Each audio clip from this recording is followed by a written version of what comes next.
Un olor a salitre caro y a ozono filtrado flotaba sobre el mármol pulido de la mansión. Afuera, el sol de la tarde en Miami golpeaba la piscina de borde infinito, transformando el agua en un espejo azul que no reflejaba calor, solo un lujo distante. Alejandro Cruz, 45 años de frustración contenida y traje Savile Row, estaba pegado al cristal de su oficina minimalista. Acababa de destrozar un acuerdo de fusión multimillonario, no porque fuera malo para los negocios, sino porque se sentía estúpidamente impotente ante el único negocio que no podía comprar ni vender, la salud de su hijo Mateo. Su expresión, normalmente una máscara de acero pulido, se retorcía ahora en una mueca de ira silenciosa, los ojos hundidos por 2 años de noches sin dormir y el eco constante de la silla de ruedas de su hijo de 7 años. Se movió para cerrar la persiana automática, buscando el alivio de la oscuridad, cuando un sonido lo detuvo, un sonido ajeno a su vida, una risa genuina. La risa venía del jardín, un espacio de vegetación inmaculada que siempre había sido un escenario, nunca un lugar para la vida real.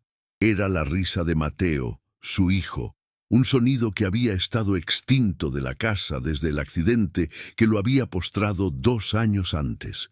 La incredulidad se apoderó de Alejandro, reemplazando la rabia con una punzada de pánico frío. Se acercó a la pared de vidrio, sus suelas de cuero resonando sobre el suelo de piedra, y lo que vio lo obligó a detenerse en seco. El mundo, su mundo de números, poder y control absoluto, se desmoronó en ese instante con la sencillez de un milagro. Su aliento se atascó en su garganta, y el reloj de oro en su muñeca, que marcaba el tiempo de un imperio, pareció detenerse.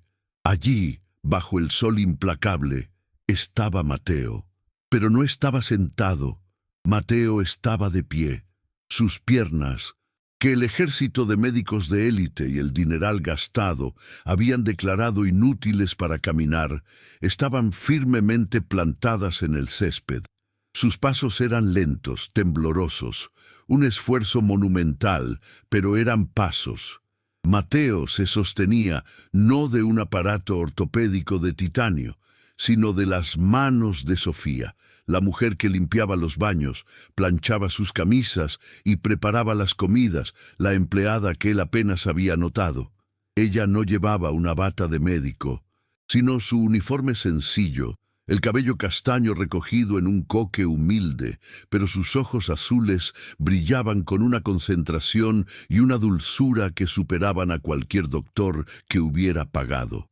La cara de Mateo, normalmente pálida y tensa, estaba radiante, sudorosa por el esfuerzo y la felicidad. Una carcajada pura escapó de él cuando completó un paso más largo, un sonido de triunfo que atravesó a Alejandro como una descarga eléctrica. Sofía le susurró algo al oído, una frase indescifrable, pero el gesto fue claro, un aliento, un permiso para sentir esperanza. Alejandro sintió un nudo apretarle el pecho, un dolor tan agudo y extraño que lo confundió. No era el dolor del luto, sino el de una represa de emociones que se rompía sin previo aviso. De repente, el traje de $50,000 se sintió como una armadura pesada y ridícula, la mansión como una jaula dorada y vacía. Todos sus logros financieros, la brutalidad en los negocios, el control absoluto. Todo era insignificante comparado con ese simple, rudimentario, tambaleante paso de su hijo, un paso que su dinero no había podido comprar. La humillación no vino de Sofía, sino de su propia impotencia. Ella, la mujer más humilde de la casa, había logrado lo que los gigantes de la medicina no habían podido. Había encontrado la fisura en su vida de control. Alejandro sintió cómo la tensión acumulada de años finalmente lo abandonaba. Una lágrima caliente y traicionera se deslizó por su mejilla tensa, seguida por otra y otra. Eran las primeras lágrimas que derramaba desde el funeral de su esposa. Se levantó el puño, cubriendo la boca temblorosa, no para silenciar su pena, sino para contener el grito que amenazaba con escapar. La escena era tan cruda, tan íntima, que se sintió como un intruso en la vida de su propio hijo. Sofía, con una sonrisa de pura satisfacción, levantó a Mateo en sus brazos, lo abrazó fuerte, y el niño se aferró a ella como a un ancla de vida. Era un don oculto, una verdad imposible, desarrollándose en su propio jardín. No había explicación lógica para esto, solo la evidencia de sus ojos. Su hijo había caminado, y la responsable era la mujer a la que le pagaba por limpiar el polvo de su biblioteca. El contraste entre la opulencia estéril de la casa y la riqueza emocional de ese momento era un golpe demoledor a su filosofía de vida. Había vivido creyendo en el poder transaccional, en la jerarquía, y la vida acababa de presentarle la prueba más contundente de que lo esencial era invisible y que la bondad era una fuerza que no cotizaba en bolsa. Alejandro salió de su oficina, no caminando, sino lanzándose hacia el jardín. Ya no era el CEO implacable, sino un padre destrozado que buscaba desesperadamente una explicación, una confirmación. Los pasos de él sobre el césped húmedo eran rápidos, desiguales, un presagio de la demolición de su viejo yo. Se acercó a ellos, la voz atascada en un susurro grave, la figura temblando visiblemente, con los ojos llenos de una mezcla inaudita de gratitud, miedo e incredulidad. Era el fin de su negación, el principio de una nueva realidad, un golpe de realidad que lo obligaría a ver el mundo con una nueva perspectiva. ¿Qué crees que sintió Alejandro al ver a Mateo dar sus primeros pasos después de tanta desesperanza? Cuéntanos tu primera impresión y sigamos con la historia. Alejandro se acercó a Sofía y a Mateo, cayendo de rodillas sobre la hierba mojada, su costoso pantalón de lana ignorado. La respiración le fallaba, y su mano temblaba mientras tocaba el muslo de su hijo, buscando la realidad de lo que acababa de presenciar. Mateo, exhausto pero exultante, le sonrió a su padre con la pureza que solo el triunfo inocente puede evocar, y esa sonrisa deshizo el último vestigio de la frialdad de Alejandro. «Mateo, mi vida, ¿cómo lo hiciste?» Su voz era un hilo, más un sollozo que una pregunta, y se arrojó a abrazar a su hijo, enterrando el rostro en su pequeño cuello. Sofía se quedó parada, nerviosa, con las manos juntas sobre el delantal, su postura de humildad contrastando con la autoridad silenciosa que acababa de ejercer sobre la vida de Mateo. Ella sabía que el secreto no podía seguir oculto, y el miedo al juicio del millonario era palpable en la forma en que sus ojos esquivaban la mirada de Alejandro. Cuando Alejandro se levantó, se giró hacia Sofía. Su mirada no era de rabia, sino de una súplica desesperada. «Sofía, ¿qué está pasando? ¿Qué es este milagro?» Él tomó sus manos, algo que nunca habría hecho en su vida anterior, y las apretó con una intensidad que la hizo estremecerse.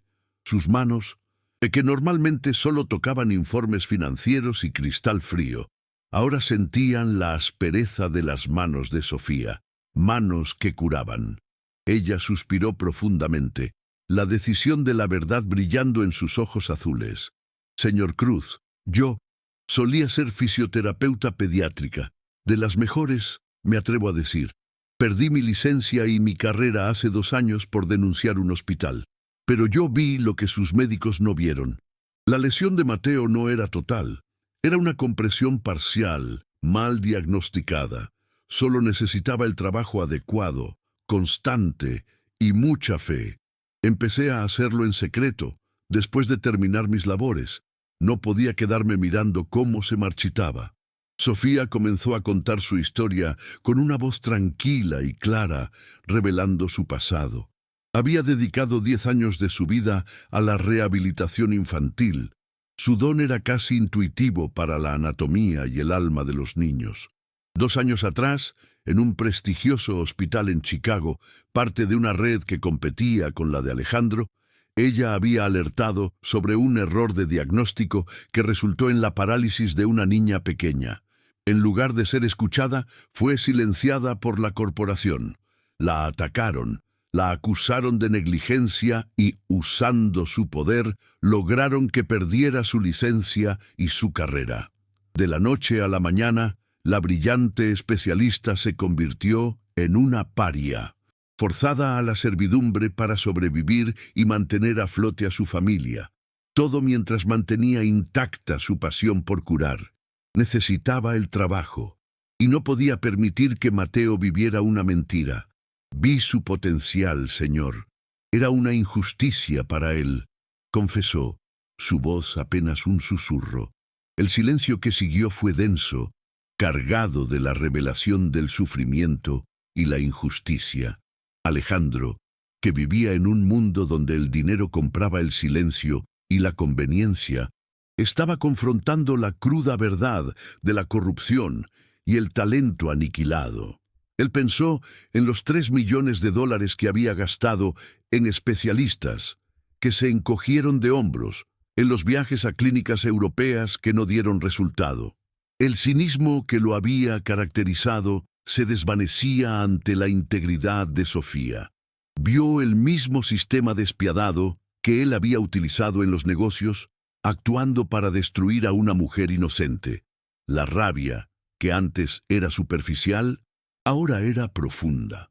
La rabia contra la injusticia que había dañado a dos seres que ahora le eran vitales.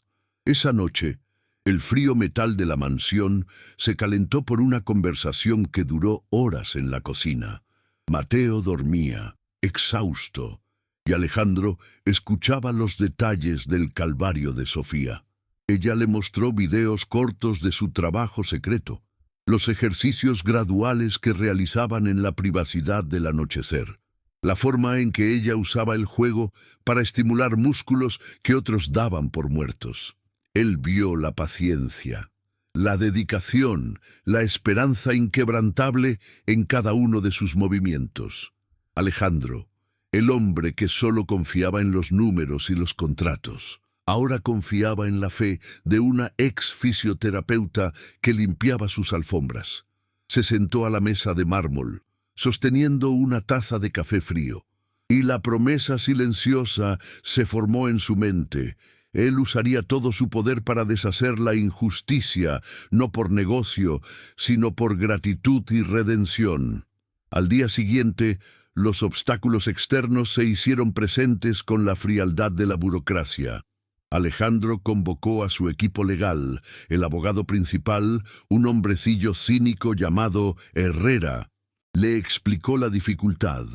La corporación hospitalaria que había destruido la carrera de Sofía era una bestia legal con recursos ilimitados, y la versión oficial de su despido estaba blindada por meses de trabajo de sus propios abogados. Señor Cruz, es casi imposible restaurar su licencia. Las acusaciones de charlatanería y conducta profesional inapropiada están bien documentadas por la otra parte. Necesitaríamos una prueba irrefutable, no solo la palabra de la empleada doméstica, para reabrir el caso, y usted no puede permitirse que esto afecte la reputación de sus hoteles, le advirtió Herrera con un tono de voz gélido, poniendo el interés corporativo por encima de la justicia. Pero Alejandro ya no era el mismo. Herrera, la prueba es mi hijo, y si esto cuesta mi reputación, que así sea. Mi hijo caminó gracias a esta mujer. Encuentra la forma. Paga lo que sea necesario. Yo quiero la verdad, no la conveniencia, respondió Alejandro con una firmeza que sorprendió al abogado. Este conflicto externo, el poder de la corporación contra la verdad y el talento de una sola mujer, solo sirvió para afianzar la decisión de Alejandro. También surgieron los obstáculos internos, el miedo que invadía a Sofía cada vez que pensaba en la exposición pública. Tengo miedo, señor Cruz. Ellos son poderosos, y yo ya perdí todo una vez. Si pierdo esto, No tengo nada más que ofrecerle a Mateo, admitió ella, su vulnerabilidad expuesta. Alejandro, sin embargo, se había transformado de un hombre que se negaba a sentir a uno que se negaba a fallar en la emoción. Él la miró a los ojos, con una sinceridad que nunca había usado en una sala de juntas. Sofía, yo fui testigo. Vi el don que tienes. No voy a permitir que te hagan daño. Mi poder no va a servir solo para acumular más hoteles, servirá para hacer justicia. Tú me devolviste a mi hijo. Yo voy a devolverte tu vida. Sus palabras no fueron un contrato, sino un pacto de alma a alma. Él no solo la estaba protegiendo, se estaba anclando a su integridad, al propósito que ella representaba. Su miedo se convirtió en su fuerza. A medida que pasaban las semanas, el vínculo entre ellos se intensificaba, cimentado por la lucha compartida y los pequeños triunfos de Mateo. Las sesiones de fisioterapia, ahora abiertas y con el apoyo total de Alejandro, se convirtieron en el centro emocional de la casa. Sofía no solo era la terapeuta, se había convertido en una figura de esperanza. Se veían obligados a navegar por las minucias de la vida de Mateo, el dolor, los ejercicios difíciles, la frustración, y en ese compartir sus barreras se derritieron. Alejandro la observaba mientras trabajaba, la veía animar a Mateo con la calidez que él nunca había podido generar, y sentía una conexión profunda. El aumento gradual de la tensión se manifestaba en las llamadas telefónicas de abogados contrarios, en los reporteros que empezaban a preguntar por el milagro del hijo del CEO y en el esfuerzo sobrehumano de Mateo. Una tarde, Mateo colapsó, llorando, frustrado por no poder realizar un nuevo ejercicio. Sofía se sentó a su lado, no con lástima, sino con empatía. Mateo, mira mis manos. ¿Ves las cicatrices? Son de cuando me caí de un árbol cuando era niña. Me dolió mucho y pensaba que nunca iba a poder usarlas bien, pero me levanté día tras día. Un día te dolerá menos. Hoy descansas y mañana lo intentamos de nuevo. El dolor es solo la prueba de que estás ganando, le dijo, y el niño se secó las lágrimas, asintiendo, reflejando la tenacidad de Sofía. La conexión emocional se había vuelto innegable. Alejandro no solo respetaba a Sofía, la admiraba. Admiraba su resiliencia, su talento, su capacidad de seguir luchando por lo que era justo, a pesar de haber perdido todo. Y Sofía veía la transformación de Alejandro. El hombre frío se había convertido en un padre presente, vulnerable, que la trataba con un respeto que trascendía su posición. Él le confió el dolor de perder a su esposa en el accidente que hirió a Mateo, la culpa que cargaba, y ella lo escuchó sin juzgar, solo con compasión, ofreciéndole la única cosa que su dinero nunca pudo comprar, el perdón emocional. El contraste con su antiguo círculo social era marcado. Las pocas veces que invitó a un socio o a su antigua ama de llaves a la casa, se percibía una tensión sutil. Esa mujer, la empleada, lo está curando. Es una locura, Alejandro. Expones a Mateo a una charlatana. Le criticaban con desdén, pero el juicio social ya no lo afectaba. Su burbuja de opulencia se había roto y ahora valoraba el talento, la verdad y la conexión por encima de la opinión pública. La única verdad que importaba era la que veía en los ojos de Mateo y la que sentía al lado de Sofía. Alejandro preparó la ofensiva legal para la audiencia de Sofía con una dedicación que nunca había puesto en una fusión empresarial. Sabía que la batalla legal sería feroz. Los abogados de la corporación hospitalaria se estaban preparando para pintar a Sofía como una empleada resentida, sin escrúpulos. Pero Alejandro tenía un arma secreta, una que no podía ser comprada, la prueba viva. El miedo se mezclaba con la determinación. El miedo de Alejandro a perder la esperanza, el miedo de Sofía a ser destruida de nuevo, pero la determinación conjunta de ver triunfar la justicia. El desarrollo del personaje de Alejandro fue evidente para todos. Solía delegar todo. Ahora estaba involucrado en cada aspecto de la rehabilitación de Mateo. Aprendió los nombres de los músculos, los tipos de ejercicios, el lenguaje de la esperanza médica. Su traje de CEO seguía impecable, pero sus ojos ya no estaban vacíos. Estaban llenos de un propósito recién descubierto. Había encontrado en Sofía no solo la cura para su hijo, sino la cura para su propia alma solitaria. El dinero que antes lo definía, ahora era simplemente una herramienta para servir a la verdad y a la justicia. A medida que la fecha de la audiencia se acercaba, la tensión se elevó a un nivel insoportable. Sofía estaba pálida, durmiendo poco, ensayando su declaración una y otra vez. Alejandro la veía y sentía una necesidad incontrolable de protegerla. El miedo a que el cinismo del mundo ganara era su mayor tormento. Una mañana, mientras desayunaban, Mateo lo miró con esos ojos brillantes y le preguntó: «Papi, ¿Sofía va a recuperar su nombre? Ella dice que es importante». Y Alejandro, con la voz firme, le respondió: «Sí, mi amor. Vamos a luchar para que la verdad siempre gane. Ella es la heroína de esta casa y vamos a demostrarlo a todos». La víspera de la audiencia, Sofía estaba al borde del colapso. Alejandro la encontró en el jardín, sentada en el banco, mirando el mar. «Estoy cansada de luchar», susurró ella.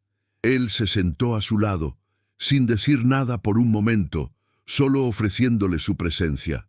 «No estás sola, Sofía. Mañana vamos a entrar a ese tribunal, no como un CEO y una ex empleada, sino como dos personas que luchan por la misma verdad y por el mismo niño. Yo usaré el poder que me queda para proteger tu don. Y si fallamos, me levantaré contigo y lucharemos de nuevo. El dinero se recupera, la integridad no.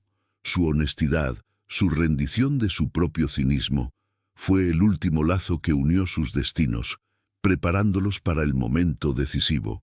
La verdad de Sofía está a punto de ser juzgada, y el poder está en su contra. Si estuvieras en el lugar de Alejandro, ¿qué harías con tu influencia para defenderla ante la ley?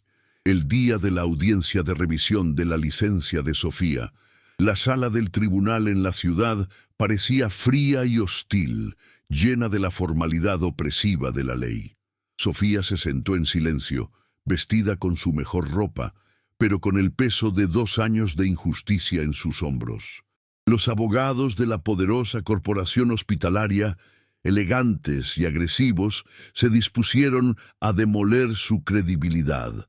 El abogado principal, un hombre conocido por su crueldad, comenzó a interrogarla, refiriéndose a ella despectivamente como la acusada y la exempleada, intentando pintar su trabajo con Mateo como una serie de prácticas no autorizadas y peligrosas. Ella respondió con calma profesional, pero su vulnerabilidad era palpable.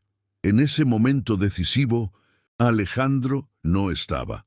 Se suponía que debía estar en Ginebra, cerrando una adquisición multimillonaria. El cinismo del abogado aumentó. «Señorita Sofía, ¿y dónde está el señor Cruz, el famoso CEO que supuestamente apoya su Tam Donum?» El abogado sonrió con malicia, sugiriendo que la ausencia de Alejandro era la prueba de su falta de fe. Pero justo en el instante en que la duda flotaba en el aire, las puertas de la sala se abrieron con un golpe sordo. Alejandro entró, no como un testigo nervioso, sino como un tifón vestido de Armani, sus ojos fijos en Sofía. Había abandonado el avión privado en el aeropuerto de Boston a mitad de camino, dándose cuenta de que la adquisición no valía ni la mitad de la justicia que estaba en juego. El juez, sorprendido por la interrupción y la figura imponente de Alejandro, le hizo un gesto de impaciencia. Alejandro se acercó y pidió permiso para hablar, no como CEO, sino como padre, su voz resonando con una autoridad que no era solo la de su dinero, sino la de su corazón. «Su señoría, me excuso por mi tardanza. Estaba terminando un vuelo que me recordaba a mi antiguo yo, un hombre que creía que todo se medía en valor de mercado. Hoy estoy aquí para testificar sobre el valor de algo que no se puede comprar. Estoy aquí por la verdad, la integridad y el don de esta mujer, Sofía. El ambiente se transformó. Alejandro no se sentó, se quedó de pie, mirando al juez y al abogado contrario. Comenzó a hablar, no de contratos, sino de su dolor. Reveló la frustración de gastar millones en los mejores médicos que fallaron en el diagnóstico, la oscuridad que se apoderó de su casa, la resignación que él y Mateo habían vivido. Su voz se quebró al recordar la humillación de la impotencia, su riqueza convertida en una broma cruel. Yo, Alejandro Cruz, el hombre que creía que podía comprar la salud de su hijo, me equivoqué.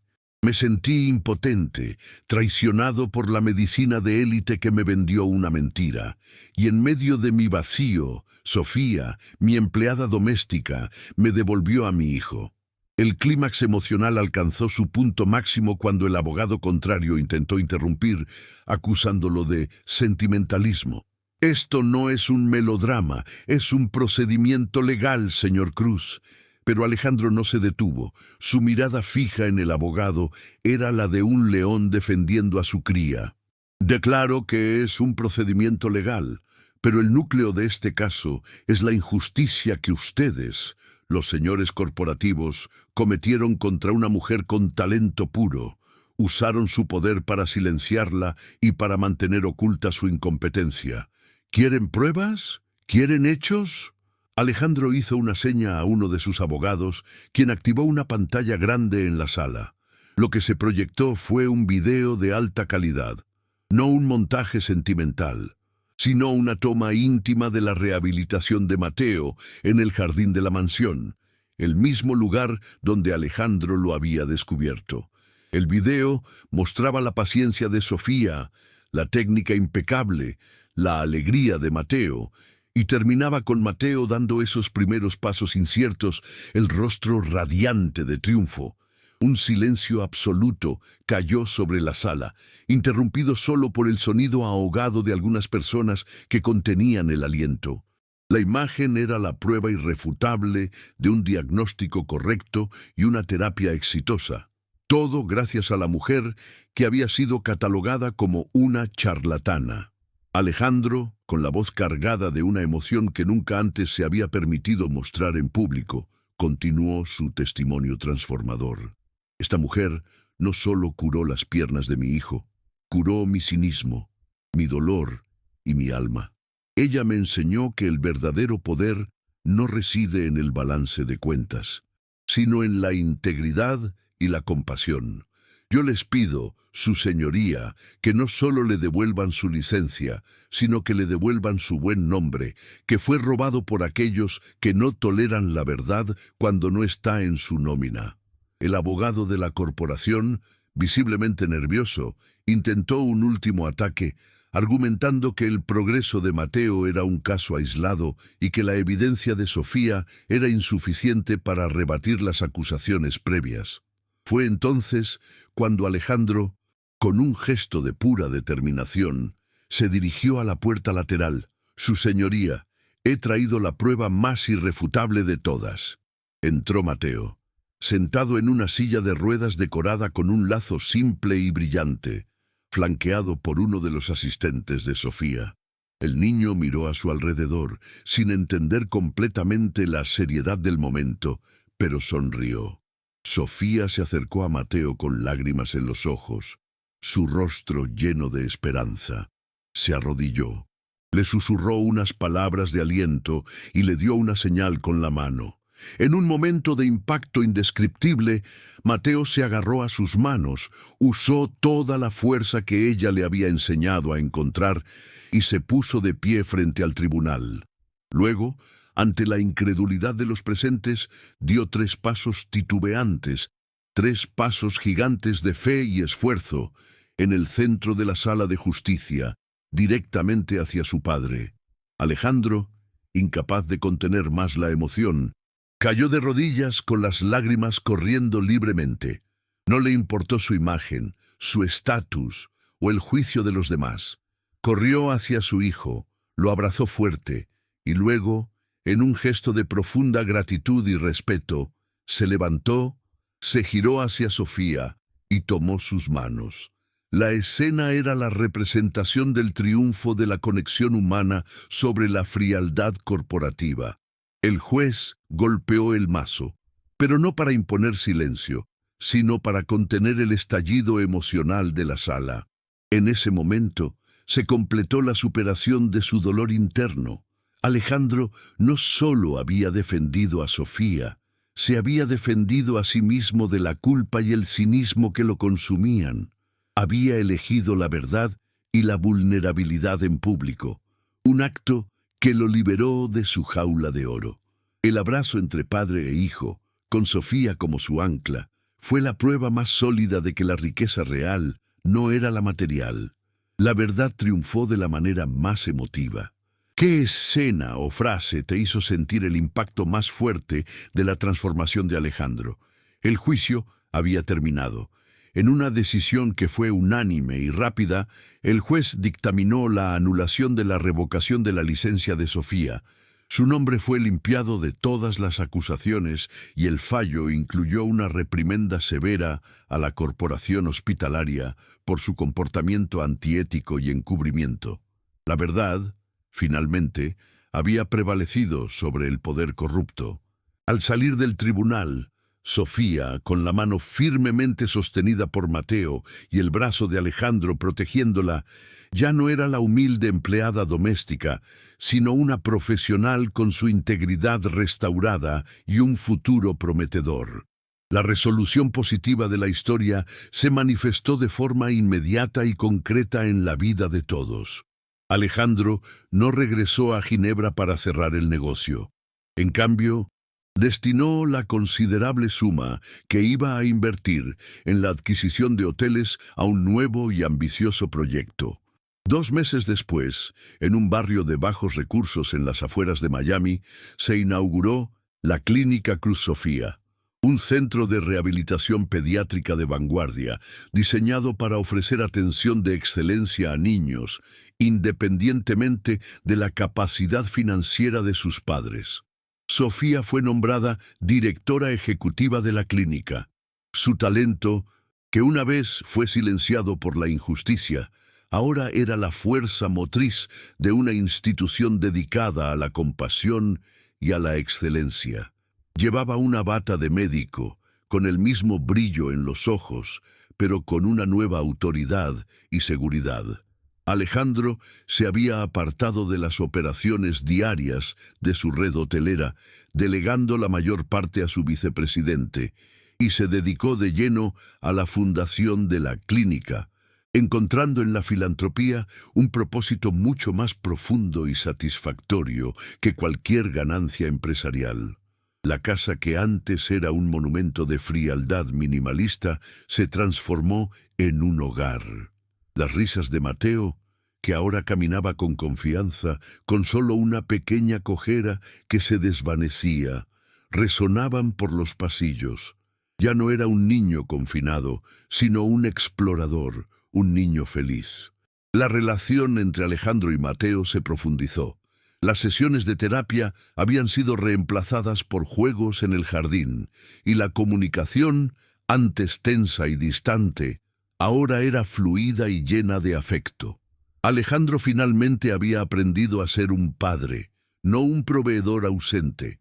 Los beneficios sociales de su decisión se sintieron en la comunidad. La clínica Cruz Sofía se convirtió rápidamente en un faro de esperanza, donde la fe de Sofía en el potencial humano y el poder financiero de Alejandro se unieron para ayudar a cientos de familias que no tenían acceso a servicios de rehabilitación.